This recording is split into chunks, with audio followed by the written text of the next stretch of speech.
समरभूमि से रोहित शर्मा। कल 9 जुलाई है और 9 जुलाई का एक जो भारत बंद का आह्वान है, ये बेमिसाल है।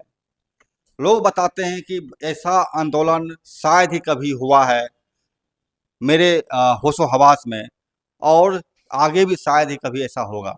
मतलब ये बहुत बड़ा विशाल आंदोलन है जो कल भारत बंद का है। भारत बंद कई मुद्दों पर हैं, लेकिन मुख्यतः मुद्दा इनका है मोदी सरकार की जनविरोधी नीतियों के खिलाफ जो 4 श्रम कानून को बनाया है, उसको रद्द करने के लिए। मेरे साथ हैं सीपीएम के जिला सीपीएम के सॉरी सीपीएम के बिहार राज्य प्रभारी सचिव ललन चौधरी जी। इनसे हम जानेंगे कि क्या स्थिति है और कल की तैयारी का जो आज दिख रहा है वो क्या देख पा रहे हैं और कल क्या होने जा रहा है।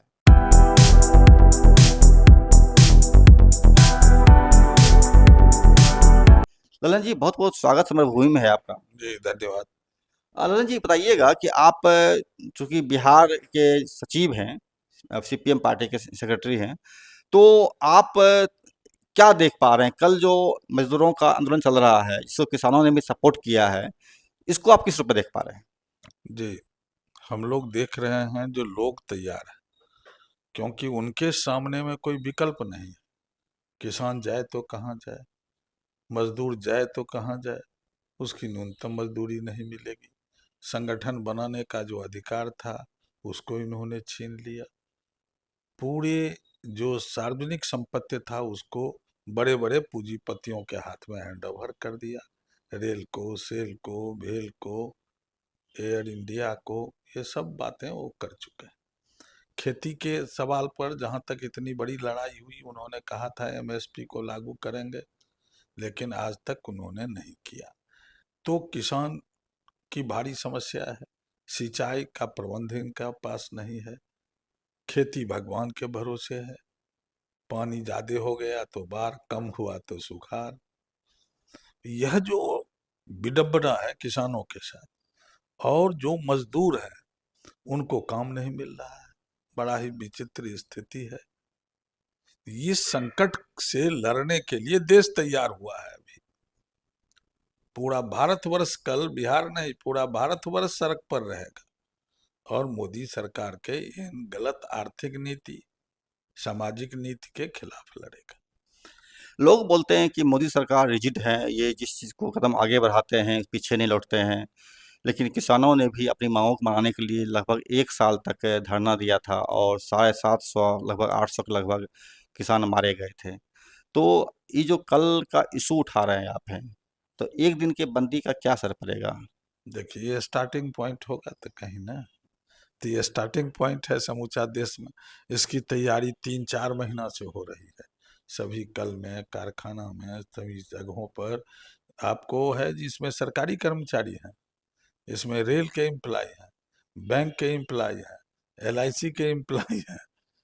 तो ये बड़े पैमाने पर बिहार सरकार के स्टेट गवर्नमेंट के एम्प्लॉय हैं। ये सभी लोग इस संघर्ष में हैं। और जो छोटे छोटे कारोबारी हैं वो भी हैं, क्योंकि उनके साथ भी बड़ी समस्या है। उनका मार्केट नहीं है। बड़ा बड़ा जो मॉल खुल गया, अब आप देखिए, जो छोटा दुकानदार है, जब हम लोग कहते थे तो इसको लोग नहीं, आज वो झक मार रहे हैं। उनका सामान बिक नहीं रहा है। लोग मॉल से मंगाता है, ऑनलाइन मंगा रहा है। छोटा दुकानदार की स्थिति बहुत खराब। ये है छोटे छोटे व्यापारियों की व्यवस्था। तो ओवरऑल समूचा देश संकट के दौर से गुजर रहा है।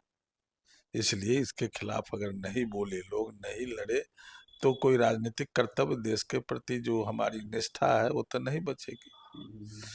अब आ जाइए, बिहार में चुनाव होने वाला है। ये सवाल भी मेरा था इस पर। जी जी, हाँ, बिहार विधानसभा का चुनाव होने वाला है। मतदाता सूची तैयार है। उसी मतदाता सूची से लोकसभा का चुनाव हुआ, कोई प्रॉब्लम नहीं था, किसी ने विरोध नहीं किया।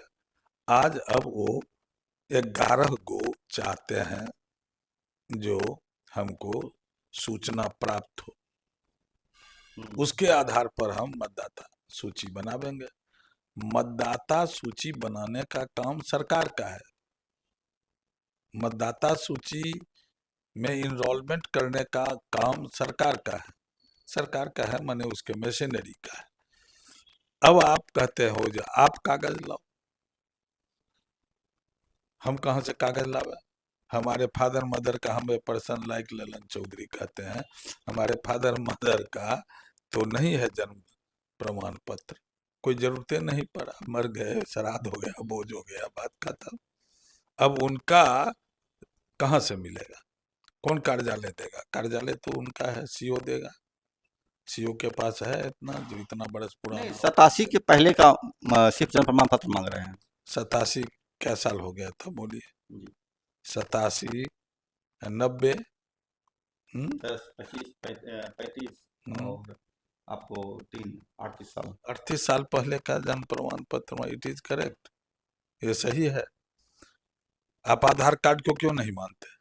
लेकिन एक चीज देखिए आप, हाँ बिल्कुल सवाल सही उठाया, आधार कार्ड क्यों नहीं मानते, लेकिन एक सवाल बताइए मुझे आप। नरेंद्र, कल परसों के अखबार में विज्ञापन छपा था विशाल फर्स्ट पेज पर, जिसमें कहा गया था कि एक तो ये मुद्दा था, दूसरा था कि अगर कुछ भी नहीं आपके पास में है, मतलब फोटो भी नहीं है, कोई प्रमाण पत्र भी नहीं है, तब भी आप नाम लिख करके डेट बर्थ और डेट लिख करके दे दीजिए आप।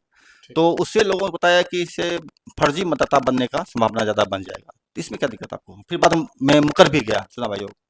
देखिए, ये बिना कोई एविडेंस के आप कहते हैं तो फॉर्म भर दीजिए, और थोड़ा दिन के बाद आप मांगिएगा एविडेंस।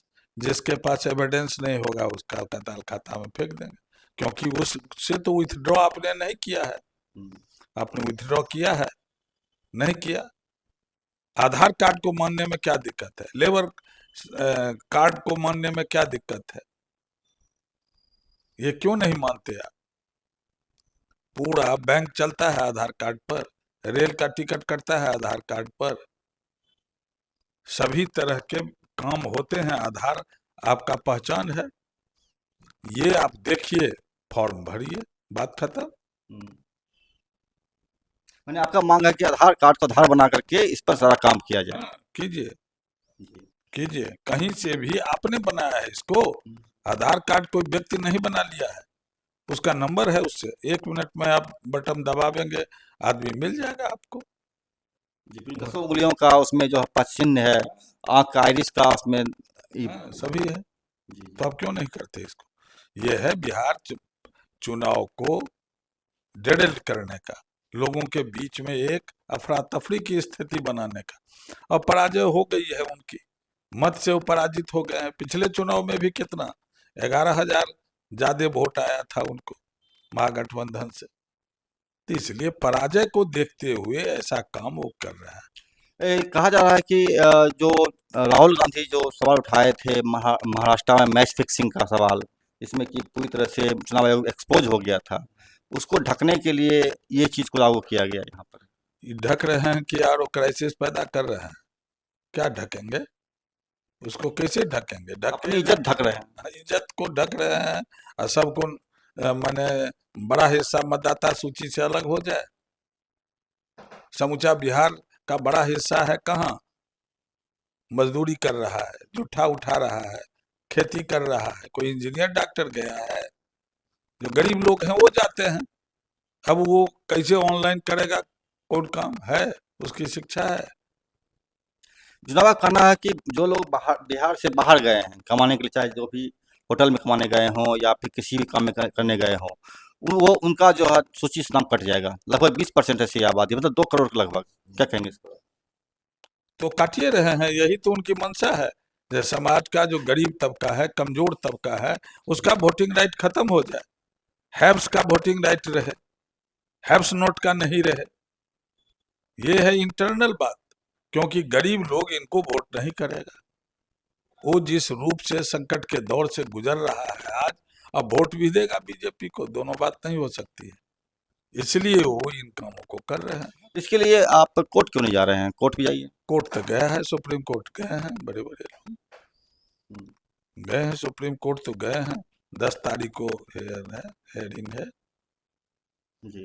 कल कहता है कि जिस तरह चुनाव आयोग बिका हुआ है मोदी के हाथों, उसी तरह सुप्रीम कोर्ट भी बिका हुआ है। क्या कहेंगे? ऐसा हम नहीं मानते।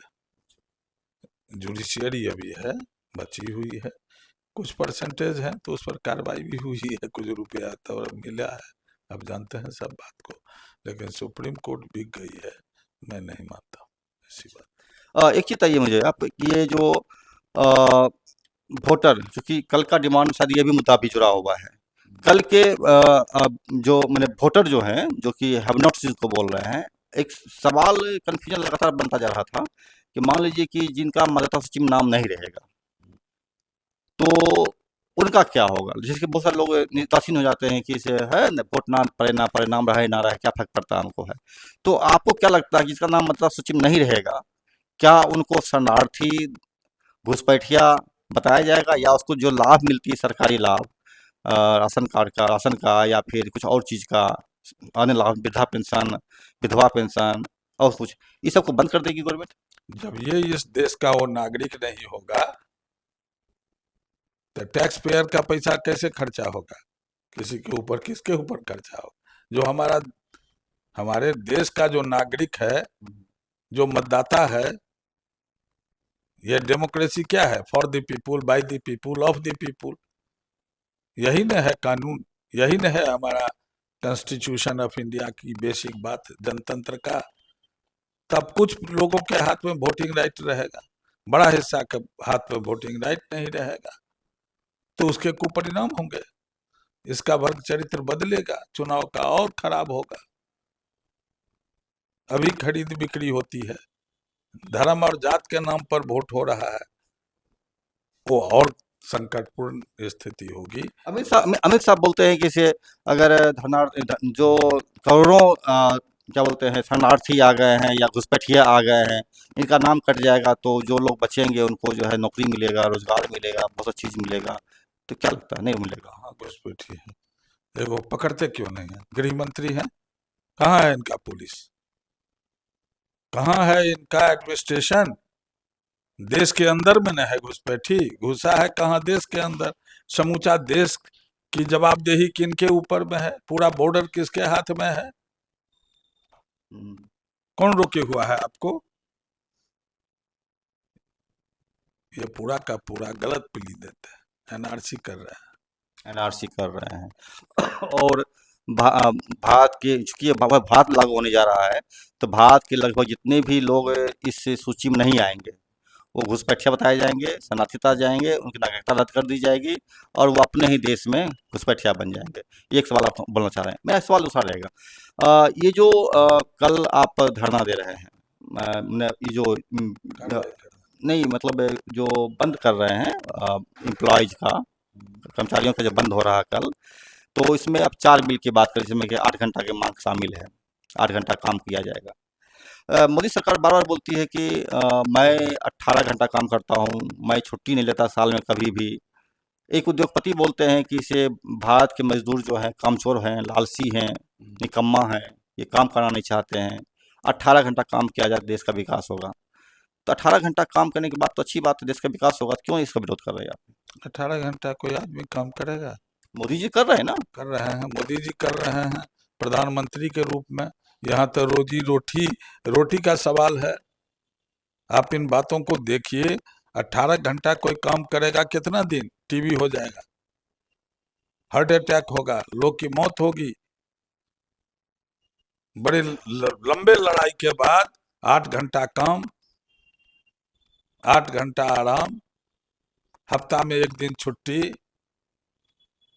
ये कोई साधारण नहीं। शिकागो में बड़ी लड़ाई हुई थी अमेरिका में, बहुत सारे लोग मारे गए, और इसके बाद दुनिया में उस वक्त में हुआ दुनिया के मजदूरों एक हो, और ये तीनों चीज मजदूरों ने शहादत दे करके इसको पाया था। अब इसको हटा रहे हैं कोरोना के बाद। तो घर में देखिए, जो लोग परिवार में नौकरी करते हैं उनको 15-15 घंटा काम करना पड़ता है। ये तो गुलामी हो गई।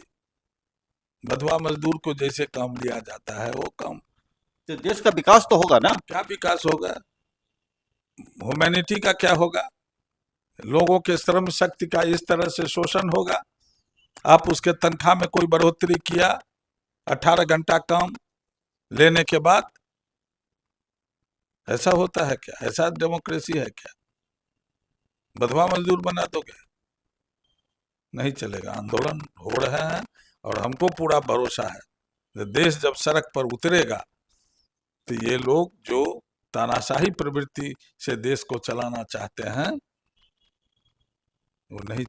मेरा सवाल फिर से आपका वही रहेगा, अगर 18 घंटा काम होता है, देश का विकास होता है, तो क्या दिक्कत है? देश के विकास के लिए लोग, जैसे कि लोग बोलते थे कि सेना बॉर्डर पर शहीद हो रहा है, बर्फ में गल रहा है, तो आप 18 घंटा काम नहीं कर सकते हैं?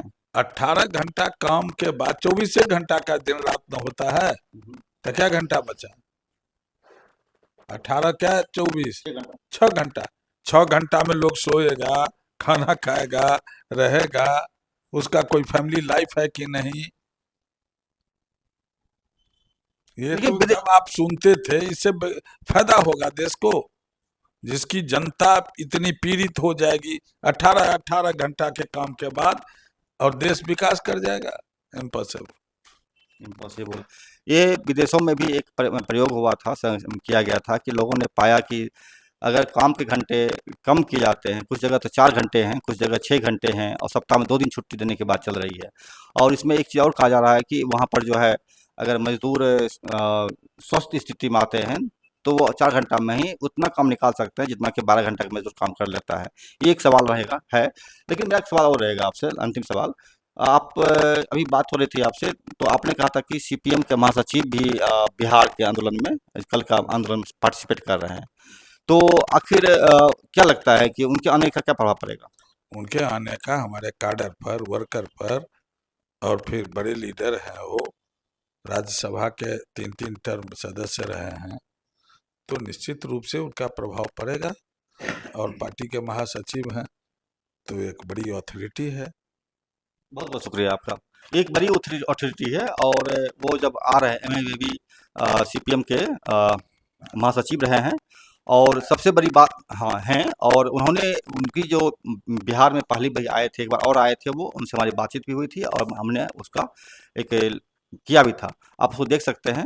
और ये बड़ी चीज़ है कि मजदूरों का जो लड़ाई है कल, मजदूरों की लड़ाई के साथ साथ में ये एक और मुद्दा जुड़ा है जो कि बिहार से जुड़ा हुआ है, और सीपीएम जो है बाकायदा इस मुद्दे को उठा कर रही है, और वह आंदोलन जो कि मजदूरों का है उसका समर्थन कर रही है। ललन जी थे हमारे साथ में, इनसे बात हुई, आपने सुना, और समझिए, महसूस कीजिए, और किस तरीके से चीज़ें चल रही है उसको सुन देखिए। बहुत बहुत शुक्रिया आपका। धन्यवाद। आप मेरा चैनल देखिए, लाइक कीजिए, सब्सक्राइब कीजिए, शेयर कीजिए, और मेरे अगर आर्थिक सहयोग आप कर सकते हैं तो ज़रूर कीजिए। हमारा जो ज्वाइन बटन है, उस ज्वाइन बटन को क्लिक करके आप मेंबरशिप ले सकते हैं हमारे चैनल का, जिसमें कि एक 89 रुपीज़ का है प्राइमरी मेंबरशिप, और स्पेशल मेंबरशिप जो है 159 का है। आप अगर लेते हैं तो हमें फ़ायदा होगा, ताकि हम आगे अपने काम को और मजबूती से चला सकें। शुक्रिया आपका, नमस्कार।